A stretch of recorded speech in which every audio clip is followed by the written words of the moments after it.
ये आपका इंट्रोडक्शन है, ये आपके सारे के सारे बॉडी पैराग्राफ्स हैं, ठीक है, और ये आपका कंक्लूजन है, ये आपका ऐसे है।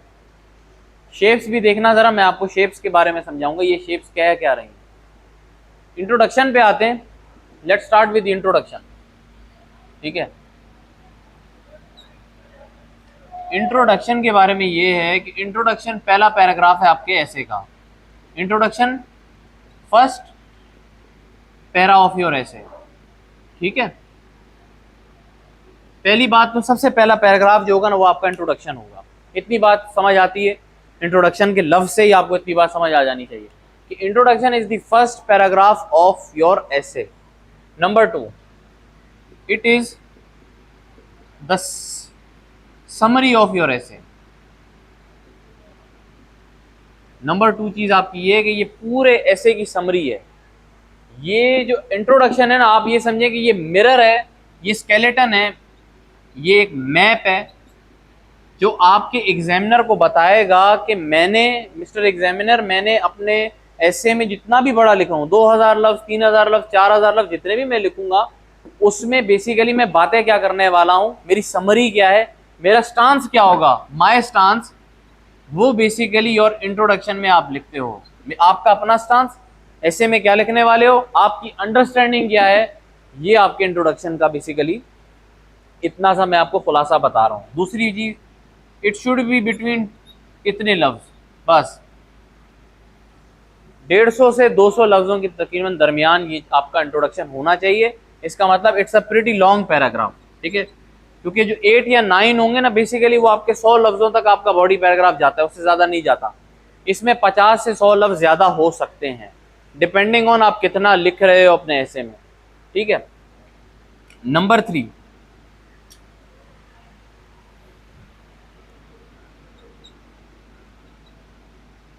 General to specific.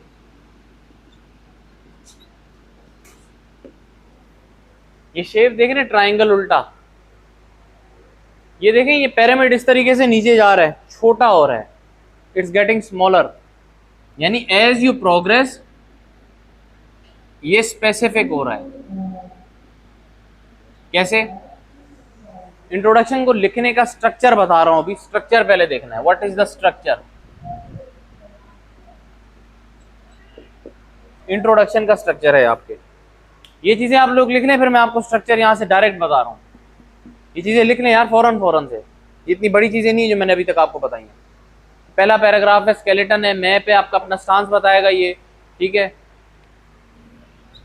Most important paragraphs में से एक है ये पैराग्राफ, मोस्ट इंपॉर्टेंट है। जाहिर सी बात है, अगर आपको क्रिएट करना है अपने एग्जामिनर में अपना एक्सप्रेशन, उनको अट्रैक्ट करना है, तो जाहिर सी बात है you really have to work on this. Introduction में बहुत ज़्यादा काम आपको इंडिविजुअल लेवल पे भी करना होगा, ठीक है। तो ज़रा ये लिखें, तो मैं स्ट्रक्चर की तरफ आता हूँ। किसी को कोई बात ना समझ आई, गर्ल्स आप लोगों को बात समझ आई है पिछले लेक्चर में, मैं फिर किसी को भी खड़ा करके पूछ लूँगा, ठीक है। तो please be prepared for that.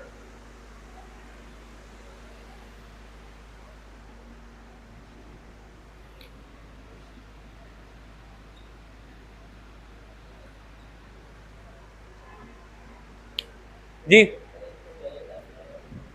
Skeleton map basically written form में बताएगा कि आपका ऐसे कहां से गुजरेगा, कराची से कहां जाएगा, उसको लाहौर पहुंचना है, ठीक है। ऐसे को कहां पहुंचना है, आपके कराची से पहुंचना है लाहौर, तो बीच में कहां कहां वो ट्रेवल करेगा आपका ऐसे, बेसिकली मैं आपको ये बता रहा हूं, ठीक है। यानी बेसिकली सारी बात आपने ना इसमें निचोड़ है पूरे ऐसे का। Introduction is also the mini ऐसे ऑफ दी ऐसे, ऐसे का भी मिनी ऐसे आपका इंट्रोडक्शन होता है, बिकॉज उसमें पूरे के पूरे ऐसे आपका ना, वो कहते हैं ना किसमें कूजे में बंद कर देना समुद्र को, पता नहीं किसको, वो वाली बात है, ठीक है। लिख लिया आप लोगों ने ये, ठीक है। वो मैं आपको बताऊंगा लास्ट सेंटेंस क्या है, उसको हम थीसिस स्टेटमेंट कहते हैं। नहीं, अभी मैं आउटलाइन की तरफ नहीं आया, पहले मैंने बॉडी पैराग्राफ पढ़ाया। क्यों पढ़ाया? क्योंकि वो 70% 75% आपका क्या होता है, ये ऐसे ये है, ठीक है। आई थिंक हमने 70% किया था, 15% ये है आपका और 15% ये है। ऑटोमेटिकली आपको एक बात समझ आनी चाहिए ये और ये सेम है, सिर्फ इनमें क्या फ़र्क है, उल्टे हैं ये, तो कोई इतना मसला नहीं है। ये सबसे ज़्यादा पैराग्राफ्स हैं, इसीलिए मैंने सबसे पहले ये कराया, आज मैं आपको ये कराऊंगा इंट्रोडक्शन का। बेसिकली इंट्रोडक्शन किस तरीके से, आउटलाइन सबसे एंड पे करेंगे, क्योंकि जब ये चीज़ें समझ आएंगी तो फिर आप लोग आउटलाइन बना सकोगे। आउटलाइन एक बड़ा स्पेशल स्किल है बनाने के लिए, वो आपको प्रैक्टिस करेंगे, बहुत ज़्यादा प्रैक्टिस चाहिए आपकी आउटलाइन में, बहुत ज़्यादा। ये हो गया आप लोगों का, ठीक है।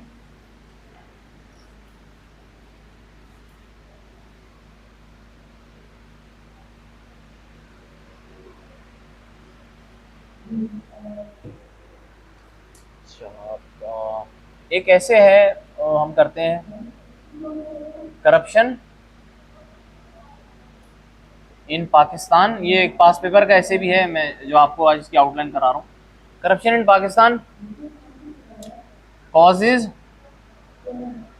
एंड रेमेडीज, इसका क्या मतलब है, कोई बताएगा मुझे?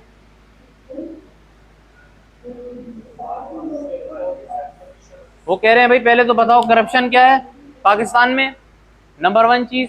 फिर बोल रहा है उसके कॉजेज के बारे में बात करो कि क्यों पाकिस्तान में करप्शन होती है, और फिर कह रहे हैं क्या उसके कोई सॉल्यूशंस हैं, क्या कोई मरहम है कि करप्शन को खत्म किया जा सके। इतना सा आपका ऐसे मैं इंट्रोडक्शन इसीलिए करा रहा हूँ आउटलाइन के साथ। अभी प्लीज इसको नहीं देखें आउटलाइन को, मैं भी से बता रहा हूँ, ये ना कॉपी करना, अपनी अंडरस्टैंडिंग के लिए कॉपी कर सकते कि मैं इंट्रोडक्शन कैसे बना रहा हूँ इससे, ये यू कैन कॉपी, बाकी चीज़ों को आपने कंसिडर अभी नहीं करना। बी आपने बताया कि जी करप्शन इन पाकिस्तान, ये आपकी एक हेडिंग होगी फॉर एग्जांपल, ठीक है। इसमें आपने फिर आपने लिखा कॉजेज,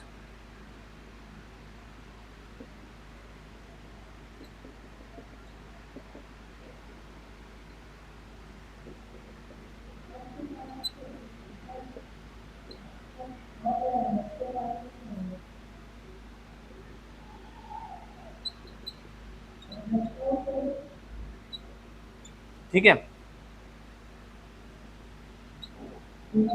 अब ऐसे लिखते नहीं आउटलाइन, ये मैं आपको अंडरस्टैंडिंग के लिए बता रहा हूँ, तो प्लीज ये हरकत ना करके आना पेपर में कि सर ने ऐसी लिखी थी मैं भी लिख लूंगा, ऐसे नहीं करना। और काइंडली जो लोग नहीं आ रहे रोज, अगर आप लोग सीरियस हैं इस बारे में तो प्लीज आए, don't miss even a single class किसी भी टीचर की। आपने एक क्लास मिस की, कोई भी टीचर रिपीट नहीं करेगा, वो आगे बढ़ेगा। जिन्होंने बॉडी पैराग्राफ मिस किया, वो दोस्त जो बाकी आप दोस्त, तो आप लोग का फर्ज है कि आप उन्हें सिखाएं, ठीक है। आपको मिसाल के तौर पे CSS कॉर्नर ये चीज़ फराम की, आप दूसरों तक ये चीज़ पहुंचाएं, ठीक है, ये सबकी रिस्पॉन्सिबिलिटी है, ठीक है। देखिए स्टार्टिंग कहाँ से, मैंने आपको बताया जनरल टू स्पेसिफिक। स्ट्रक्चर क्या है, स्ट्रक्चर में सिर्फ 3 चीजें हैं। पहली चीज है आपके जनरल स्टेटमेंट्स। स्टेटमेंट्स क्या होते हैं, बातें, सेंटेंसेस वगैरह वगैरह, नाम कोई भी लिख लो, सेंटेंसेस लिख लो, एक ही बात है। पहली चीज आपकी होगी जनरल स्टेटमेंट्स, नंबर 2 होगा द रियल कंटेंट ऑफ एसे, जो चीज आपसे ऐसे में पूछी गई है ना उसके बारे में आप बातें करोगे। नंबर 2 आपकी ये चीज है। पहले देखो आप जनरल से आए, बहुत बड़ा है उसका, बस ये जनरल बातें की, आहिस्ता आहिस्ता आप अपनी बॉडी पे आएगा, यार हाँ ये बातें करूंगा, और लास्ट में आपका आएगा थीसिस स्टेटमेंट, जिसपे बहुत लोग कंफ्यूज होते हैं। थीसिस स्टेटमेंट, अब थीसिस स्टेटमेंट क्या है, लेट्स फिगर दिस आउट। पहले मुझे बताएं, इसको मैं मिटा दूं, डायग्राम में तो कोई इशू नहीं है, ठीक है। यानी बड़ी बातें करते करते पहले बड़ी बात से शुरू करेंगे जो बड़ी इररिलेवेंट किस्म की होगी, आहिस्ता आहिस्ता आहिस्ता अपने मुद्दे पे आएंगे, जो मेरा मुद्दा क्या है, थीसिस स्टेटमेंट मेरा असल मुद्दा है कि मैं ऐसे में करने क्या वाला हूं, ठीक है। तो आते हैं कि what really is thesis statement, पहले तो इस पे बात हो जाए। जी ये सिर्फ इंट्रोडक्शन का है। मैं स्ट्रक्चर देखिए, पहले मैंने क्लास में स्ट्रक्चर बताए थे कि इतने सेंटेंसेस आपने लिखने हैं, पहला सेंटेंस इस बारे में होगा, दूसरा इस बारे में होगा, तीसरा इस बारे में होगा। अब उस तरीके से सिर्फ आपने क्या करना है, स्ट्रक्चर आपके दिमाग में होगा, अब आपने सिर्फ सेंटेंस दिमाग में बना के पेपर पे लिखना है। लिखा, रुक गए, यकीन माने it is a piece of cake, कोई इतना मुश्किल नहीं है, it's just needs practice. Practice करेंगे तो it's a piece of cake, believe me, कोई मसला नहीं है। थीसिस स्टेटमेंट, अब थीसिस स्टेटमेंट क्या है ये देखते हैं। What is the thesis statement? अच्छा, इट्स अ 1 सेंटेंस, याद रखना एक सेंटेंस होता है ये, बट सबसे इंपॉर्टेंट सेंटेंस है आपके ऐसे का। It determines whether you are failing और पासिंग दी ऐसे। याद रखना ये एक सेंटेंस बहुत इंपॉर्टेंट है, बहुत इंपॉर्टेंट है। अब ये एक सेंटेंस बाद क्या करता है, ये इंट्रोडक्शन की भी समरी है। इंट्रोडक्शन की समरी या ऐसे की summary in a single sentence. ये क्या प्रोवाइड कर रहा है आपको, one sentence road map. Road map क्या होता है बताएं कोई, तरीकेकार के बेसिकली सफर क्या होगा मेरा, मैं कराची से लाहौर कैसे पहुंचूंगा, मैं कौन कौन सी जगहों से पहुंचूंगा, मोटी मोटी बातों में एक सेंटेंस में आपने पूरे ऐसे को डिस्क्राइब करना है। अब ये देखें मैं आपको एक बात बता रहा हूं, ये आपका ऐसे पूरा बहुत बड़ा है, ठीक है। ये आपका इंट्रोडक्शन है और ये आपका है थीसिस स्टेटमेंट। ये भी यही बात कर रहा है जो आपका बड़ा सर्कल यानी कि ऐसे बात कर रहा है। ये यानी आप समझिए कि ये लाइफ है, this is the life of the ऐसे, ठीक है। ये लाइफ है आपके ऐसे की, एक सेंटेंस में पूरे ऐसे की बात आपने करनी है, that is called the thesis statement. फिर इसमें कुछ नेसेसरी चीजें होनी चाहिए, it should be included in your ऐसे। याद रखना, it should be included in intro paragraph. अक्सर लोग नहीं लिखते, अगर आप नहीं लिखोगे आप फेल हो जाओगे। इसको आपने जोर जबरदस्ती लाजमी लिखना है। कहां लिखना है वो मैं आपको बताऊं, लास्ट सेंटेंस ऑफ इंट्रो, ये भी याद रखना।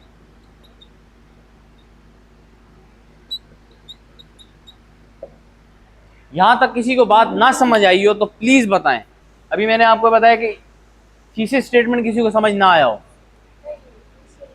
ये मैं कह रहा हूं लास्ट सेंटेंस जो है ना, इंट्रोडक्शन जब हम पैराग्राफ लिखेंगे, पैराग्राफ में हम लोग लास्ट सेंटेंस क्या लिखते थे, कंक्लूजन सेंटेंस। मुझे एक बात बताएं, कंक्लूजन सेंटेंस और टॉपिक सेंटेंस में कोई फर्क था? कोई फर्क नहीं था। तो आप समझ लें कि आपका कंक्लूजन सेंटेंस जो इंट्रोडक्शन का है ना, उसको हम थीसिस स्टेटमेंट कहते हैं, बट लिखा दूसरे तरीके से जाएगा। ये याद रखना, आखिरी सेंटेंस होगा आपके इंट्रोडक्शन पैराग्राफ का। बस this is all you need to know, और आपको इससे लाजमी लिखना है ऐसे के पेपर में। जी थीसिस स्टेटमेंट और नहीं देखें, थीसिस आप समझिए कि थीसिस स्टेटमेंट बीज है और छोटा पौधा जो है वो आपका इंट्रोडक्शन पैराग्राफ है और बड़ा पौधा आपका ऐसे बन रहा है।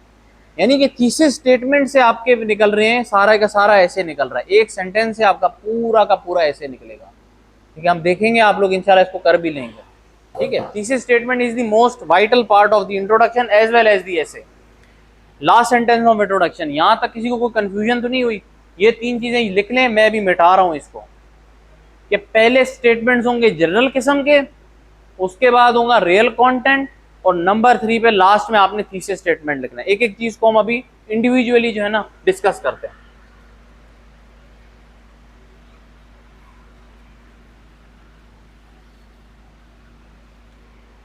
अभी मैं स्ट्रक्चर की तरफ आ रहा हूं, ठीक है। अच्छा, घर पे जाके किसी ने ट्रांजिशन वर्ड्स देखे थे? कुछ याद है? ट्रांजिशन वर्ड्स कुछ याद है? अच्छा, अगर मुझे कोई कंक्लूजन देना है तो मैं कौन सा लफ्ज, कोई मुझे बताएं ट्रांजिशन वर्ड कंक्लूजन का। एट लास्ट नहीं, हेंस और therefore, to conclude, to sum up, resultantly, consequently वगैरह वगैरह। ठीक है, टू सम इट अप, इस तरीके से जी। हेंस, टेंस, हेंस, देयरफॉर, बहुत किस्म के। अब याद रखना, ट्रांजिशन वर्ड रट्टे मारने, मैं भी से बता रहा हूँ, रट्टे मारें और उसका इस्तेमाल अपनी राइटिंग में भरपूर करें, भरपूर किस्म से करें। मैं आपको अभी इंट्रोडक्शन लिख के दूंगा इस ऐसे का जो मैं लिख रहा हूँ, ठीक है। पॉइंट्स आपसे मैं लूंगा पहले, उसके बाद मैं लिखूंगा। आप देखना, मैं हर सेंटेंस से पहले ट्रांजिशन वर्ड यूज कर रहा हूँ। वो क्यों कर रहा हूँ मैंने बताया था लास्ट क्लास में क्यों कर रहा हूँ। कोहेरेंस के लिए, कनेक्टिविटी के लिए, सिंपल सी बात है। और मैंने आपको पहली क्लास में बोला था कि ये चीजें आपको कोहेरेंस, कनेक्टिविटी, ऑर्गेनाइजेशन, यूनिटी अपने ऐसे में बरकरार रखनी है from the start of the essay to the last of the essay. Introduction paragraph है, let's write it. Corruption in Pakistan, इस पूरी आउटलाइन को देखें, आपने बताऊं कौन कौन सी चीजें डिस्कस करनी है। पहले तो हो गए जनरल स्टेटमेंट्स, उसके बारे में अभी भी नहीं आ रहा। नंबर 2 पॉइंट क्या था कि जो मुझसे ऐसे में पूछा गया है, जो मैं लिखने जा रहा हूं, मैं क्या क्या लिखने जा रहा हूं, ये और ये 3 चीजें लिखने जा रहा हूं, तो तीनों की तीनों नजर आनी चाहिए आपके इंट्रोडक्शन में। अब हम लिखते हैं। जनरल स्टेटमेंट कोई सी भी हो सकती है। जनरल स्टेटमेंट के बारे में बताऊं, general statement could be anything. General statement को हम कहते हैं ओपनिंग ऑफ द एसे भी कहते हैं, कि किस तरीके से आप अपना एसे स्टार्ट करने वाले हो। लिख लें, स्टोरी भी हो सकती है, लिखते जाएं please. It could be a story, it could be a quotation, ठीक है, it could be a name of a book, it could be a writers name, कुछ भी हो सकता है आपका, किसी भी तरीके से स्टार्ट कर सकते हो। या वही मेरा मेथड कि जनरल सिर्फ बातें करनी है, मैं से जनरल बातें कहता हूं, बिल्कुल जनरल सरसरी सी बातें करनी है आपने, ठीक है।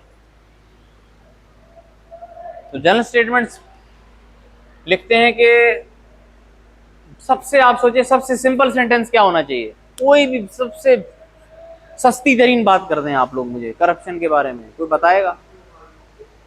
आप बोले corruption is a menace to society. मैंने यहां से स्टार्ट किया कि करप्शन एक क्या है, बुराई है, ईवल है सोसाइटी के लिए। Corruption is a menace to society, ये मैं बता दूं थीसिस स्टेटमेंट।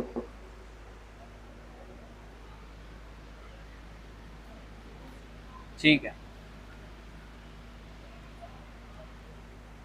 करप्शन एक मेनेस है सोसाइटी के लिए, एक ईवल है सोसाइटी के लिए, ठीक है। अब मेरा ऐसे देखें पाकिस्तान के बारे में, मैं कोई पाकिस्तान से रिलेटेड बात करूंगा, मैं बोलूंगा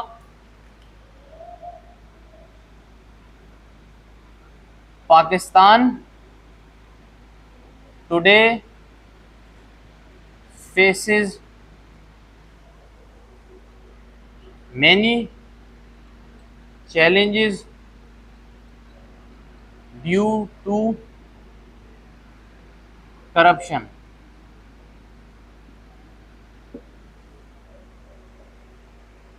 ये मेरी है जनरल बातें, मैंने कोई मुश्किल लफ्ज इस्तेमाल किया है यहाँ पे, कोई बड़ा सेंटेंस स्ट्रक्चर नहीं दिया, ना मैंने कोई पंक्चुएशन बड़े बड़े दिए, कुछ भी नहीं, सिंपल सी बातें। 9-10 के बच्चे ये लिखते हैं जो इंग्लिश में आपको लिखने जा रहा हूँ, यकीन माने लिखनी आपने भी यही है। 9-10 फर्स्ट ईयर सेकंड ईयर की इंग्लिश लिखनी है। I don't even want graduation की इंग्लिश भी मुझे नहीं चाहिए। Corruption is a menace to society, Pakistan today faces many challenges due to corruption.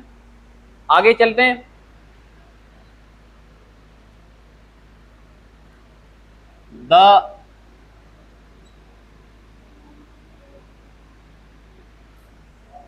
बल्कि हाँ, there are some causes of corruption and one of them is, कोई कॉज बताएं corruption का, एनीबॉडी? लैक ऑफ अकाउंटेबिलिटी, ठीक है। There are some causes of corruption and one of them is lack of accountability of the public।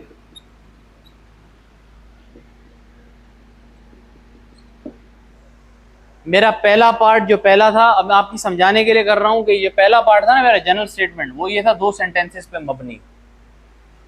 हो गया? मुझे बात क्या करनी है, कॉजेज ऑफ करप्शन, ठीक है। तो मैंने यहां से स्टार्ट किया अपना दूसरा पार्ट कि सम कॉजेज हैं, मैं डायरेक्ट आ गया, मैंने कोई दूसरी बात नहीं की। जो मुझसे एग्जामिनर ने भी लिखा था ना कॉजेज, मैंने उस लफ्ज को भी चेंज नहीं किया, मैंने उसका सिनोनिम भी नहीं लिखा, मैंने रीजंस भी नहीं लिखा कि देयर आर सम रीजन, जो मेरे एग्जामिनर ने मुझे दिया मैंने वही उठा के लिख दिया। तो if you write it this way, no issue, you can write it this way, कोई मसला नहीं है। There are some causes of corruption and one of them is lack of accountability of the public. पहली बात की, अब ये पहली बात बहुत बड़ा प्रोसेस है, ब्रेनस्टॉर्मिंग आप करेंगे, सोचेंगे यार कॉजेज क्या है करप्शन के, ये दूसरी चीज है, आउटलाइन की चीज है। अभी we are trying to write a introduction, तो आप उसी पे जरा कॉन्सेंट्रेट करें। मैंने एक रीजन बताया इसके बाद मुझे कोई ट्रांजिशन वर्ड बताएं एडिशन का।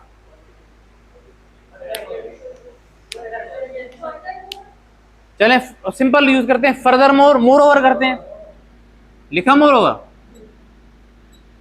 पहले दिन क्या बताया था, एक सेंटेंस में एक बात करें, बात कर दी पहली, मोर ओवर करें। अभी कोई और रीजन मुझे बताएं करप्शन का पाकिस्तान में। पॉलिटिकल इंस्टेबिलिटी इन्होंने कहा, moreover another cause of corruption is political instability in Pakistan. ऐसा ही है।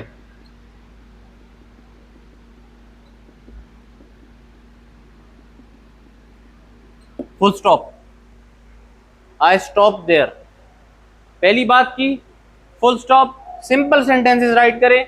दूसरी बात की फुल स्टॉप, सेंटेंस खत्म कर दिया। एक और एडिशन का वर्ड बताएं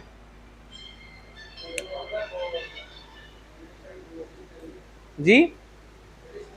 एडिशनली एक लफ्ज है, ठीक है, अभी ये कोई मुश्किल लफ्ज नहीं है, रटे मारने यार। एडिशनली कॉमा लगाया, बताएं एक और कॉज।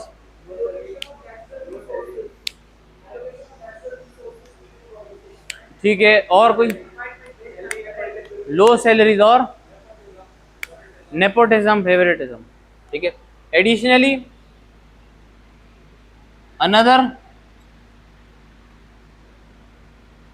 फायर दैट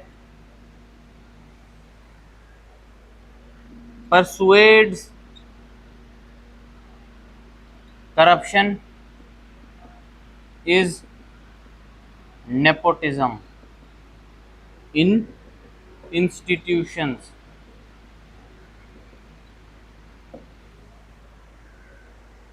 बातें की। अब आपने यहां पे अगर 6 बातें की हैं, अभी मेरी एक चीज सुनना, 6 बातें की हैं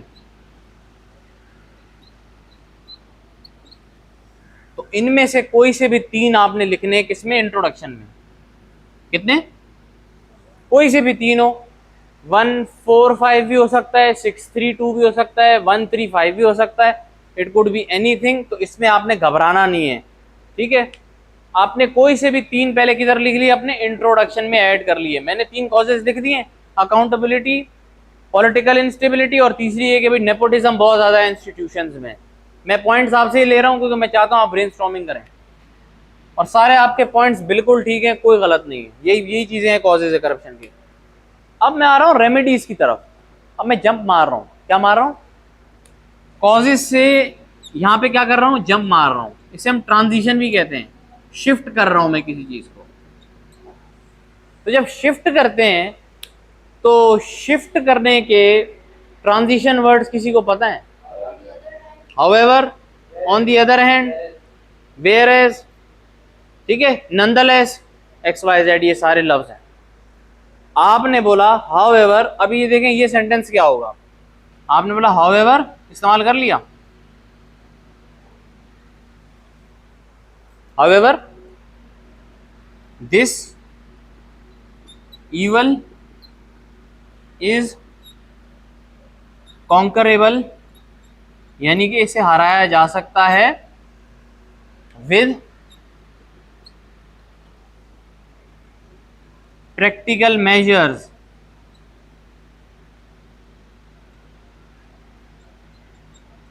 फुल स्टॉप। बात कर दी कि भाई भले ही इसके कॉजेज हैं, मगर ऐसा नहीं है कि ये चीज हम हरा नहीं सकते, हम करप्शन को हरा सकते हैं। आपने इसको फुल स्टॉप यहां लगाया, एक बात आपकी पूरी हो गई।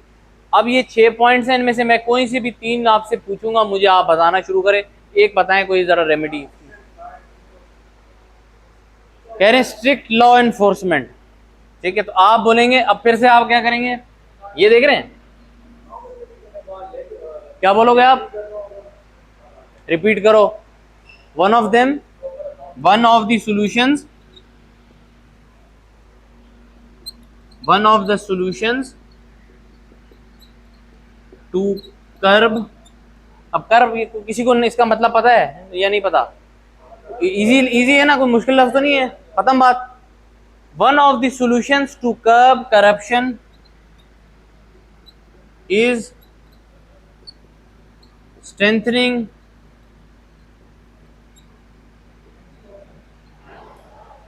accountability। इदारे स्ट्रांग होंगे तो अकाउंटेबिलिटी अच्छी होगी ना, नहीं होगी? ठीक है, यहां मैं बैठा रहा हूं, ठीक है। आई थिंक इसका कोई वैसे भी जरूरत भी नहीं। याद रखना, जब भी आप ट्रांजिशन करेंगे एक हेडिंग से दूसरी हेडिंग में, तो आप क्या करेंगे, एक ऐसा सेंटेंस लाजमी लिखेंगे ताकि ये बात इस बात से कनेक्ट हो। अगर आप ये नहीं लिखते, मैं नहीं लिखता, समझे कि ये लाइन नहीं है, वन ऑफ से शुरू हो जाए, कैसा लगेगा? को लगेगा कि कोई ना कोई बात बीच में से खा गया बंदा।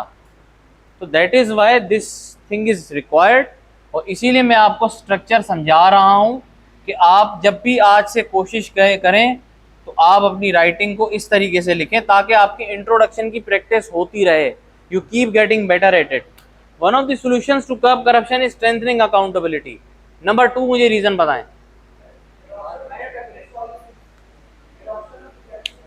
एडॉप्शन ऑफ इफेक्टिव पॉलिसीज, कोई पॉलिसी थोड़ी स्पेसिफिक हो जाए। ट्रांसपेरेंसी अकाउंटेबिलिटी में आ गया। और आप बोले एजुकेशन को अच्छा करें सोसाइटी में, इंप्रूव एजुकेशन स्टैंडर्ड्स ताकि मोरालिटी एजुकेशन लोगों को दी जाए। तो अब क्या क्या मैं कैसे स्टार्ट करूं बताएं? This is not the thing कि ऐसा एजुकेटेड लोग भी करते हैं, अनएजुकेटेड भी करते हैं। इंसान की नेचर में कि वो करप्ट है। हमारा इम्तिहान दुनिया में भी यही है कि भाई हम सब करप्ट पैदा हुए हैं, हम गंदे पानी से पैदा हुए हैं, हमें अपने आप को रोकना है। और जो अल्लाह ताला का फरमान है, आप जिस चीज़ पे भी बिलीव करते हो, उनका फरमान है कि हमें नहीं गलत करना, हमें अपने आप को रोकना है। यानी कि करप्शन और हर किस्म का क्राइम इंसान के अंदर भरा हुआ है। You have to stop yourself, this is your test. तो मैं यहाँ पे ना, मेरा ऐसे मुझसे पूछ रहा है कि एजुकेटेड लोग करते हैं नहीं करते, मैंने वो चीज़ सोचनी नहीं है। मैंने डायरेक्ट क्या करना है, डायरेक्ट हिट द टॉपिक करना है। यहाँ मैंने नहीं डिबेट करना। मैंने क्या बोला कि जी अब वर्ड कैसे स्टार्ट कैसे करूँ, ये पूछ रहा हूँ, बताएं कैसे स्टार्ट करूँ। फर्दर मोर, सिमिलरली, ये लफ्ज ना भूलें। आप बोले सिमिलरली, अच्छा मैं अभी वहां लिख रहा हूँ क्योंकि यहाँ जगह नहीं है। सिमिलरली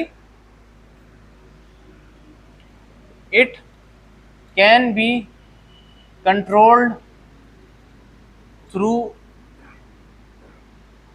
मास एजुकेशन।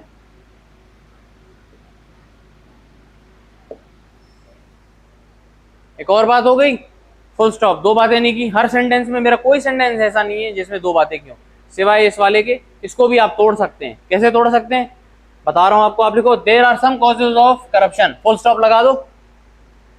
फिर यहां से समझो कि आपने यहां फुल स्टॉप लगाया, ये एंड नहीं है, यहां से वन ऑफ देम से स्टार्ट कर दो। It is all up to you, ठीक है।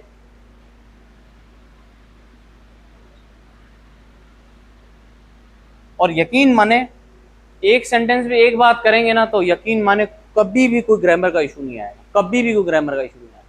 It can be controlled through mass education. फिर मैं एक ट्रांजिशन यूज करता हूं, ऑल्सो। अब कोई और आप बताएं, मुझे रीजन बताएं कोई, रेमेडी क्या होगी। आप बोले पर्सन और स्ट्रिक्ट विजिलेंस। बेसिकली ये है ना, अकाउंटेबिलिटी जो है सारा गेम। देखें एक और चीज, कभी भी don't repeat your ideas. Accountability में ट्रांसपेरेंसी भी आ गई, स्ट्रिक्टनेस भी आ गई, कंट्रोल भी आ गया। इदारों का जो भी काम है ना, वो आपका इसी एक सेंटेंस में आ गया। अब जब आप अपना पैराग्राफ लिखोगे इस पर्टिकुलर बात में, तो आप इसमें सारी बातें लिख सकते हो सपोर्टिंग सेंटेंसेस में। स्ट्रिक्ट पनिशमेंट, हाँ ये बात फिर भी सही है, ठीक है। आपने बोला also exemplary punishments to perpetrators can stop corruption in Pakistan, ठीक है। तीन बातें कर ली। अब मेरा आएगा थीसिस स्टेटमेंट। मैं दो चीजें कर चुका हूं, यहां से लेकर यहां तक जनरल बात है, यहां से लेकर यहां तक जो ऐसे में पूछा गया है वो बात कर रहा हूं।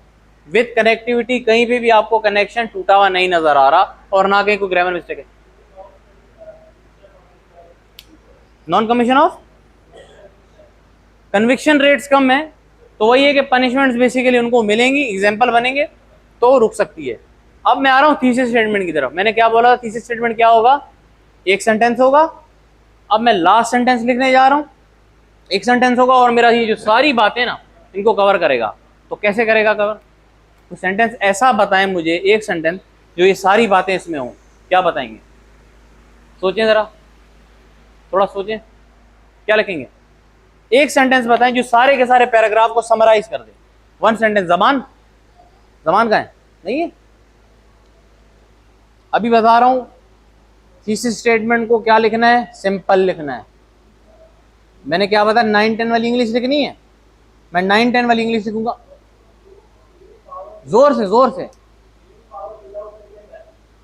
वो तो रीजन हो गया, मैं बोल रहा हूं एक सेंटेंस में आपने देखी क्या क्या बात करनी है, आप समझ नहीं रहे। एक सेंटेंस में आपने ये भी बताना है कि करप्शन इन पाकिस्तान क्या है, उसकी रेमेडीज हैं और कॉजेज हैं करप्शन के। एक सेंटेंस में तीनों बातें आपने करनी है। कैसे करेंगे, मैं ये पूछ रहा हूं।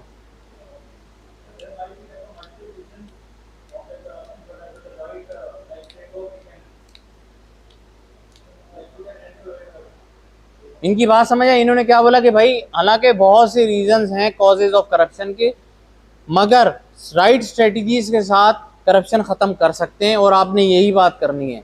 तो सिंपल अल्फाजों में सबसे सिंपलेस्ट फॉर्म बता रहा हूं, आप लिखेंगे मुझे रिजल्ट वाला ट्रांजिशन बताएं कोई। हेंस लिखते हैं, हेंस लिख लें। आप लिखेंगे, अब आप लिखेंगे हेंस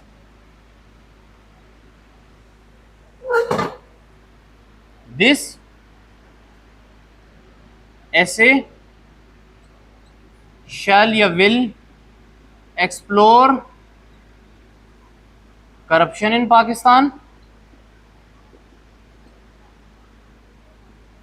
comma its causes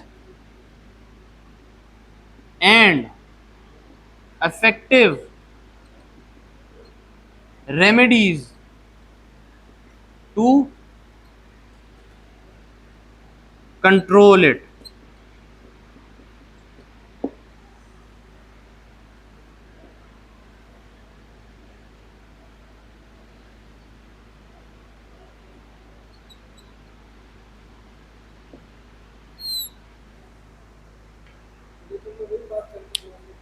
तो और थीसिस स्टेटमेंट और क्या है, सबसे सिंपल लिखें। आपने जो बताया वो भी ठीक है, बट मैं आपको बोलूंगा बी वेरी सिंपल। बाकी तुम्हारा बिल्कुल ठीक है, मैं ये नहीं कह रहा गलत है। इफ़ यू कैन, अगर आपकी इंग्लिश अच्छी है, आप करेक्ट लिख सकते हो, प्लीज़ राइट इट। ऑल्दो वाला भी यूज़ कर सकते हो, एज वाला भी यूज़ कर सकते हो जो मैंने कल बताया था, बट सबसे बेहतर ये तरीका है। सिंपल सी बात आपने की, आपने बोला हेंस या देयरफॉर रिजल्टेंटली दिस ऐसे will discuss corruption in Pakistan. सबसे पहली चीज़ यानी आप करप्शन को डिस्कस करोगे, उसके बाद its causes and affective remedies to control it. ठीक है, बिलो, खत्म बात। ये आपका पूरा इंट्रोडक्शन है। Believe me, if you get it correct इंशाल्लाह पास होंगे, अगर आपके और मिस्टेक्स नहीं है तो इंशाल्लाह।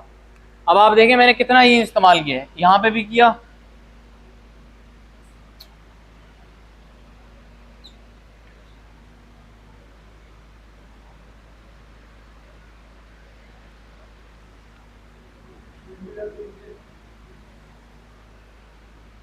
कितने तो मैंने सिर्फ इसमें जो रट्टे वाली चीजें थी वो लिखी हैं। तो मैं तो कह रहा हूँ कि it is not something that difficult. जी अब आप क्वेश्चंस पूछे। इंट्रोडक्शन हैज बीन कंप्लीटेड, सारे यकीन माने जो आपकी आउटलाइन होगी, आपका पूरा ऐसे होगा ना कि एक पैराग्राफ वो सारे ऐसे की बात करेगा। अच्छा मोबाइल में तस्वीर खींच रहे हो, अभी मेरे को लिख के दिखाओ, ये सारा लिखो जरा, सारा का सारा लिखो।